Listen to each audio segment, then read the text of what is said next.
श्रोताओं नमस्कार। मैं हूं आपकी होस्ट मीता गुप्ता। ज्ञानवापी चैनल में आपका स्वागत है और आप सुन रहे हैं पॉडकास्ट अद्भुत चरित्र।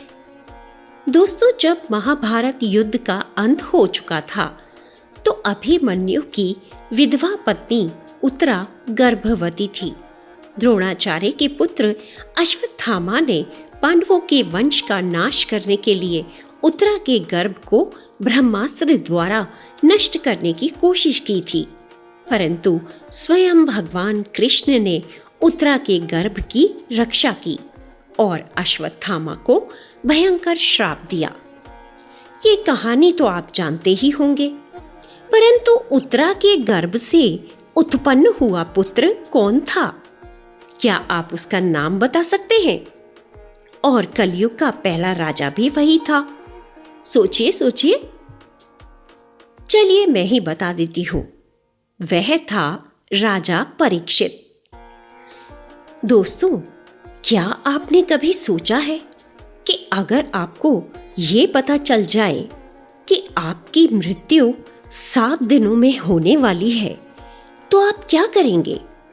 मृत्यु से बचने की कोशिश में कहीं भागकर छिपेंगे या भगवान की शरण में जाएंगे? ये कहानी एक ऐसे ही राजा की है जिसे 7 दिनों में मृत्यु होने का श्राप मिला और इसी कारण से श्री भागवत महापुराण का उदय हुआ। कैसे? ये तो कहानी सुनकर ही पता चलेगा। तो शुरू करते हैं कहानी राजा परीक्षित की। राजा परीक्षित की ये कहानी IBH द्वारा पब्लिश किताब अमर चित्र कथा से ली गई है। राजा परीक्षित अभिमन्यु और उत्तरा के पुत्र व पांडव कुमार अर्जुन के पोते थे। परीक्षित का जन्म महाभारत युद्ध के बाद हुआ था। उनकी माता के गर्भ में ही द्रोणाचार्य के पुत्र अश्वत्थामा द्वारा छोड़े गए ब्रह्मास्त्र की मार से भगवान श्री कृष्ण ने परीक्षित की रक्षा की थी। इसलिए परीक्षित को विष्णु रक्षित नाम से भी जाना जाता है। वैसे परीक्षित नाम का अर्थ होता है जिसने सबका निरीक्षण किया हो। कहा जाता है कि वे माता के गर्भ से बाहर आने के बाद भी उन सभी दिव्य रूपों को पहचानते थे जो उन्होंने गर्भ में देखे थे। जिस वर्ष परीक्षित सिंहासन पर बैठे उसी वर्ष कृष्ण वैकुंठ सिधार गए थे। फिर पांडवों के भी स्वर्गारोहण के बाद परीक्षित को ही हस्तिनापुर का राजा बनाया गया और उसी वर्ष से कलियुग का प्रारंभ हुआ था। परीक्षित ने अधर्म के प्रतीक कली को अपने राज्य से बाहर निकल जाने का आदेश दिया, लेकिन कली ने परीक्षित से उसे अपने राज्य में शरण देने की प्रार्थना की। तब परीक्षित ने उसे केवल 4 स्थानों में रहने की अनुमति दी: जुआ घर, शराब घर, कुचरित्र स्त्री और हिंसा। इसलिए कह सकते हैं कि राजा परीक्षित कलियुग के पहले राजा थे। राजा परीक्षित एक दयालु व न्यायप्रिय राजा थे। उनके राज्य में प्रजा सुखी थी और अपने राजा का सम्मान करती थी। राजा परीक्षित शिकार खेलने के बहुत शौकीन थे। एक बार शिकार खेलते हुए एक हिरण का पीछा करते करते राजा जंगल में कहीं दूर निकल गए। थकान और प्यास से पीड़ित राजा को एक कुटिया दिखाई दी। वह कुटिया ऋषि शमीक की थी। राजा उस कुटिया में गए तो ऋषि ध्यान में आसन लगाकर बैठे थे। राजा परीक्षित को पता नहीं था कि ऋषि ने मौन व्रत धारण किया हुआ है। राजा ने हाथ जोड़कर ऋषि से प्रार्थना की, महात्मन, मैं बहुत प्यासा हूं, पीने के लिए कुछ दूध मिलेगा? ऋषि चुप रहे। राजा ने अपनी प्रार्थना फिर दोहराई, लेकिन ऋषि ने तब भी कोई उत्तर नहीं दिया। राजा ने इसे अपना अपमान समझा। फिर बाहर जाते हुए उन्होंने एक मरा हुआ सांप पड़ा देखा, तो ऋषि को मजा चखाने के उद्देश्य से उसे अपने धनुष की नोक से उठाया और ऋषि की गर्दन में लटका दिया। कुटिया के कुछ दूरी से एक ब्राह्मण युवक राजा का यह कृत्य छुपकर देख रहा था। ये देखकर वह युवक फौरन ऋषि शमीक के पुत्र श्रृंगी को उसके पिता के अपमान की बात बताने के लिए दौड़ पड़ा। श्रृंगी ने छोटी उम्र में ही तपोबल से महान दैवीय शक्तियां प्राप्त कर ली थीं, किंतु वह अभी क्रोध पर विजय नहीं पा सका था। तो पिता के अपमान की बात सुनकर मारे क्रोध के उसने तुरंत राजा परीक्षित को श्राप दे डाला। उसने कहा, मेरे पवित्र पिता के कंधों पर जिस दुष्ट ने मरा हुआ सांप लटकाने की धृष्टता की है, 7 दिन के भीतर सर्पराज तक्षक उसे मार डालेगा। बाद में जब उसके पिता ने मौन व्रत तोड़ा तो श्रृंगी ने श्राप देने की बात उन्हें बताई। तब ऋषि शमीक ने श्रृंगी को समझाया, पुत्र, राजा ने वह सब अज्ञानता में किया था। उस समय वे भूख और प्यास से जर्जर थे। तुम तो बुद्धिमान हो पुत्र, तुम्हें ऐसे भले राजा को श्राप नहीं देना चाहिए था। मेरे अपमान की बात भूल जाओ। सोचो, वे जनता के सही अर्थों में रक्षक हैं। लेकिन श्रृंगी की आंखें अब तक क्रोध से जल रही थीं। वह अपने पिता से बोला, मैं नहीं जानता कि ठीक हुआ या गलत, पर पिताजी, मेरा श्राप फले बिना नहीं रहेगा। तब ऋषि शमीक ने पुत्र से कहा, मैं जानता हूं तुम्हारे पास शक्ति है, परंतु इतनी तपस्या के बाद मिलने वाली इस शक्ति को क्रोध बेकार कर देता है। हमें राजा को श्राप की बात बताकर उन्हें सचेत करना होगा। राजा को जब ये ज्ञात हुआ कि श्रृंगी ने उन्हें श्राप दिया है और ये पता चला कि मौन व्रत के कारण ही ऋषि शमीक ने उत्तर नहीं दिया था, तो राजा बहुत पछताए। वे मन में सोचने लगे, यह मैंने क्या किया? मुझे यह ध्यान ही नहीं आया कि ऋषि ने मौन व्रत धारण किया होगा। ओह, ऐसे महात्मा का मुझसे अपमान हो गया। तब राजा ने सभी मंत्रियों की सभा में श्राप की बात बताई, तो सभी दरबारियों ने कहा, हमें राजा के जीवन की रक्षा का उपाय सोचना चाहिए। ऋषि शमीक की भी यही इच्छा है, पर समय बहुत कम है, केवल 7 दिन। तभी एक सभासद आगे आया और उसने सलाह दी कि एक बहुत ऊंचे स्तंभ पर महल बनाया जाए, जहां तक तक्षक पहुंच ना पाए।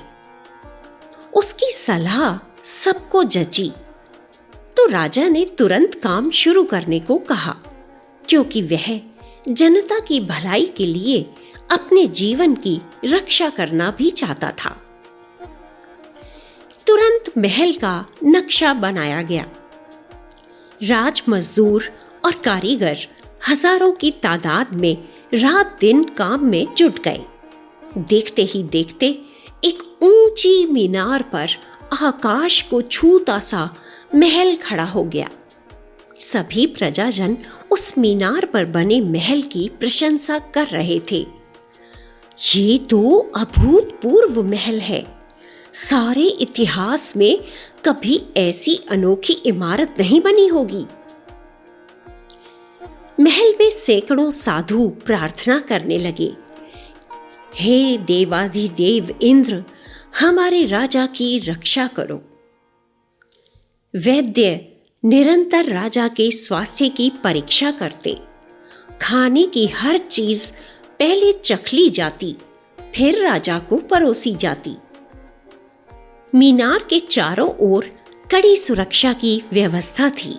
सैनिक किसी को भी राजा से मिलने नहीं दे रहे थे। हजारों लोग रोज वापस किए जाते। राजा परीक्षित ने मृत्यु को निकट जानकर अपना राजपाट त्याग दिया और निश्चय किया कि अब वे केवल भगवान नाम और उनकी भक्ति में ही शेष समय बिताएंगे। तब महर्षि शुकदेव जी, जो वेदव्यास जी के पुत्र थे, वे उनके सामने प्रकट हुए और राजा का उद्धार करने के लिए उन्होंने परीक्षित को भागवत पुराण की कथा सुनानी शुरू की, जो आत्मा को मुक्त कर देती है। तो इस तरह श्री भागवत महापुराण का उदय हुआ था। जब 7वां दिन आया तो कश्यप नाम का एक गरीब ब्राह्मण हस्तिनापुर जा रहा था। वह ब्राह्मण संसार के भयानक से भयानक सर्प का जहर भी उतार सकता था। रास्ते में वह सोचता जा रहा था, तक्षक का जहर मैं चुटकियों में उतार सकता हूँ। मैं राजा की जान बचाऊंगा तो राजा अवश्य ही मुझे माला माल कर देंगे। तभी राह में एक अपरिचित व्यक्ति ने उसे रोका और बोला, किधर चले मित्र? कश्यप ने उसे बताया, अरे आज अभागा 7वां दिन फूटने वाला है। मुझे जल्दी राजा के महल पहुंचना है। मैं राजा को बचा सकता हूं। ये सुनकर वह अपरिचित बोला, अच्छा, तो तुम तक्षक से राजा को बचा लोगे? मैं ही तक्षक हूं। मेरे कांटे की कोई दवा नहीं। परंतु ये सुनकर भी कश्यप पर उसकी बात का कोई असर नहीं हुआ। तो तक्षक बोला, तुम्हें विश्वास नहीं होता? तो लो, देखो मेरी शक्ति। मैं अपने जहर से इस पेड़ को जला दूंगा। तब अपने असली रूप को धारण करके तक्षक पेड़ के तने पर लिपट गया और एक शाखा में उसने अपना जहरीला दांत चुभाया। पलक झपकते ही वह पेड़ राख हो गया। लेकिन कश्यप फिर भी विचलित नहीं हुआ। फिर उसने पेड़ की राख के ढेर को एकत्र करके मंत्रोच्चार के साथ उस पर पानी छिड़का, तो वह राख कोयले में बदल गई और कोयला लकड़ी का रूप लेने लगा। पेड़ की शाखाएं भी उगने लगीं। तक्षक यह देखकर बहुत आश्चर्यचकित था और शीघ्र ही पूरा पेड़ फिर से लहलहा उठा। पूरे पेड़ को फिर से खड़ा देख तक्षक मन में सोचने लगा, मेरे घातक दंश के बाद इसने राजा को अगर जीवित कर दिया तो संसार मुझ पर हंसेगा। मुझे इसे राजा के पास पहुंचने से रोकना होगा। तभी तक्षक को तुरंत एक उपाय सूझ गया। उसने सोचा, ये ब्राह्मण तो धन के लालच से ही वहां जा रहा है। मैं इसके लालच का लाभ उठा सकता हूं। तक्षक ने उस ब्राह्मण से कहा, हे ब्राह्मण देवता, जहां तक धन का सवाल है, वह तो मैं भी तुम्हें राजा से कहीं अधिक दे सकता हूं। मुझसे धन लेकर तुम मौज करो। तो उस ब्राह्मण कश्यप ने तक्षक से धन लिया और वापस चला गया। सौदा पट गया था। जैसे ही ब्राह्मण वापस गया, तक्षक ने अपनी जाति के सभी सर्पों को बुलाने का आह्वान किया। देखते ही देखते चारों ओर से सांप आने लगे। तक्षक ने उन्हें कहा, तुम लोग ब्राह्मणों का रूप धारण करके राजा के पास फलों के टोकरे लेकर चलो। और तब तक्षक ने स्वयं एक छोटे से कीड़े का रूप धारण किया और एक फल में घुस गया। मीनार के नीचे पहुंचने पर सैनिकों ने उनका रास्ता रोका और कहा, तुम लोग भीतर नहीं जा सकते। उन ब्राह्मणों ने कहा, लेकिन हम तो राजा के शुभेच्छु हैं, राजा को यह फल उपहार में देना चाहते हैं। तभी वहां राज्य वैद्य आ गए। उन ब्राह्मणों को देखकर राज्य वैद्य ने कहा, अरे ये तो बेचारे ब्राह्मण हैं, इन्हें जाने दो। सैनिकों ने उन्हें जाने दिया। वे सभी ब्राह्मण सीढ़ियों पर सीढ़ियां चढ़ते जा रहे थे। वे ऊपर राजा के पास पहुंचने ही वाले थे कि मुख्य द्वार पर वहां तैनात सैनिकों ने उन्हें रोककर फिर जांच की। ब्राह्मणों ने उन्हें बताया, हमारे पास राजा के लिए अमूल्य भेंट है। तो उन सैनिकों ने उन्हें राजा के पास जाने दिया। वे ब्राह्मण राजा के कमरे में पहुंचकर बोले, महाराज चिरंजीवी हो। एक सैनिक ने राजा से कहा, महाराज, सर्प के विष से रक्षा करने के लिए ये ब्राह्मण कुछ औषधि युक्त फल लाए हैं। दोस्तों, कहने को तो ये कहानी सुन रहे हैं, लेकिन थी तो ये सत्य घटना ही। और इस कहानी में यानी इस घटना में कई ऐसी घटनाएं हुई हैं जो आज भी हमारे जीवन में घटित होती रहती हैं। जैसे राजा परीक्षित ने अज्ञानता से मरा हुआ सांप ऋषि के गले में डाल दिया, जबकि राजा को सोचना चाहिए था कि अगर ऋषि ध्यान मग्न हैं और बार बार कहने पर उत्तर नहीं दे रहे हैं तो जरूर कोई बात होगी। इसलिए राजा को ऋषि के गले में सांप नहीं डालना चाहिए था। दूसरी घटना में क्रोध पर लगाम नहीं रहती, जो आज का मनुष्य भी बिल्कुल नहीं रख पाता। जैसे ऋषि के पुत्र श्रृंगी ने क्रोध में आकर आनन फानन में राजा परीक्षित को 7 दिन के अंदर तक्षक नाग द्वारा मारे जाने का श्राप दे दिया।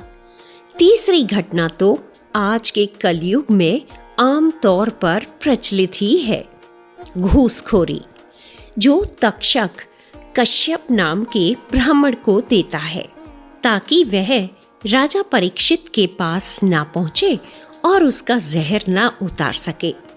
चौथी घटना होती है सीधे सादे ब्राह्मणों के ऊपर विश्वास करने की, मगर वही ब्राह्मण धोखेबाज निकलते हैं। जब राजवैद्य उन्हें सैनिक से ऊपर जाने के लिए इजाजत देने को कहते हैं। तो देखा दोस्तों, ये मानवीय भावनाएं और घटनाएं उस समय के काल में भी थीं और आज भी होती हैं। बस फर्क इतना सा है कि उस समय ये सब चालें देर से समझ में आती थीं और अब तो ये हमारी रोजमर्रा की जिंदगी का हिस्सा बन गई हैं। खैर, आखिर तक्षक ने भी राजा परीक्षित तक पहुंचने का रास्ता खोज लिया। इसलिए कहते हैं, मृत्यु ही इस दुनिया का अंतिम सत्य है। जैसे हर दिन सूरज डूब जाता है, वैसे ही एक दिन इंसान भी डूब जाता है। दोस्तों, इस एपिसोड में यहीं तक।